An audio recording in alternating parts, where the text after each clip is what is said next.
15 years earlier, the soundtrack to Jamal's life was the hiss of hydraulic brakes, the rumble of the engine, and the cacophony of the Bronx. His father, Samuel Washington, was a New York City bus driver. His days were a grueling split-shift marathon: wake at 4 a.m., drive the morning rush into Manhattan, a long, unpaid gap in the middle of the day, and then back behind the wheel for the evening exodus. He navigated a world of double-parked cars, sudden construction, and the endless stream of human drama that boarded his bus.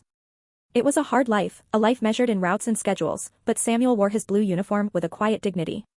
Their apartment was small but filled with love and the scent of his father's after-work coffee. It was also filled with music. From a young age, Jamal was different. While other kids played ball, Jamal would sit, eyes closed, deconstructing the sounds of the city, the syncopated rhythm of a distant jackhammer, the mournful wail of a siren, the complex harmony of a dozen overlapping conversations. He found his voice when he was 7. A school music program, underfunded but run by a passionate teacher, put a violin in his hands. It was a cheap, factory-made thing with a tinny sound, but to Jamal, it was magic. He took to it with a ferocity that startled everyone. He didn't just play the notes, he understood them.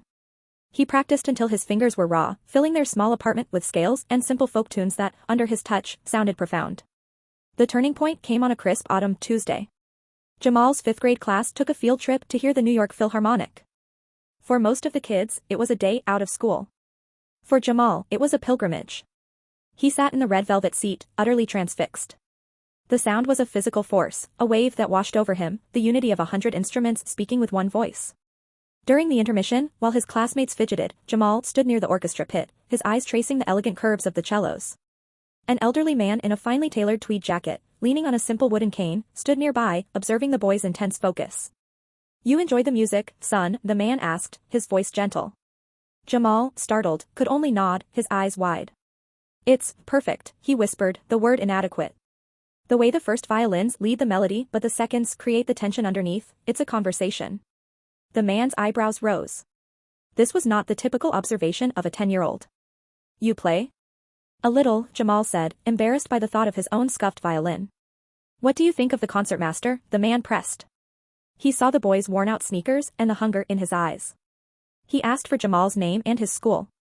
Jamal gave it, thinking little of it, and the bell rang, calling them back to their seats. The second half of the concert passed in a blur for Jamal, but for Arthur Harrington, a new piece had just begun to compose itself. A week later, a letter arrived at Jamal's school, addressed to his father.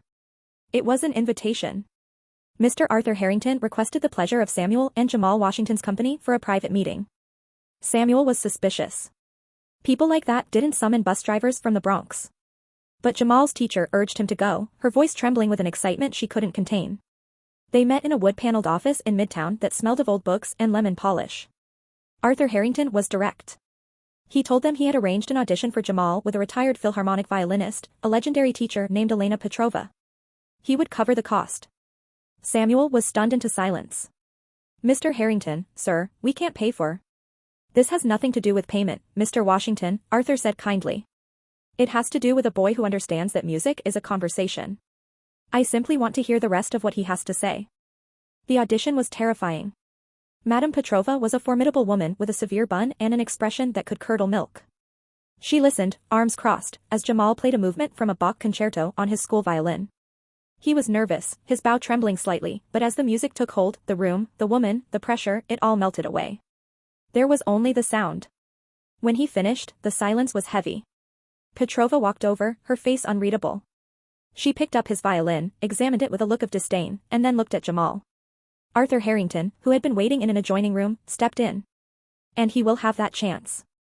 The sacrifice, however, was still very much a family affair. While Arthur's philanthropy opened the door, it was Samuel who made sure Jamal could walk through it. He rearranged his bus schedule, trading shifts with other drivers to take Jamal to his lessons in Manhattan.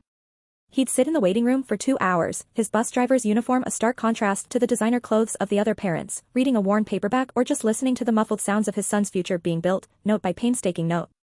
"My father says it's a nice story," Ethan sneered before one competition. "The charity case. But you don't have the breeding for this. It's not in your blood." The word stung, planting a seed of doubt. Did he belong? The pressure was immense. He practiced with a desperate intensity, the music his only refuge. Madame Petrova was relentless. She broke him down and rebuilt him, stripping away his raw, street-smart instincts and replacing them with flawless technique, all while carefully preserving the fire at his core. They will expect you to fail, she told him one afternoon, her voice unusually soft. They will see your father's son, not the musician. You must be so good, so technically perfect, that your music is the only thing they can hear. The day of the audition was a storm of anxiety. Samuel took the day off, an almost unheard of event. He walked with Jamal to the Lincoln Center, his hand resting on his son's shoulder, a silent transfer of strength. Arthur Harrington sent a simple note, play your story. When the final note faded, there was a long, profound silence. One of the faculty members, a world-renowned violinist, leaned forward. Mr. Washington, he said, his voice heavy with emotion. Where did you learn to play with such hunger? Jamal met his gaze. I've had a lot to prove, sir. 2 weeks later, a thick envelope arrived. Samuel held it, his hands trembling, and gave it to Jamal. Inside, the bold Juilliard letterhead seemed to leap off the page. We are pleased to offer you admission to the Bachelor of Music program. Samuel didn't shout.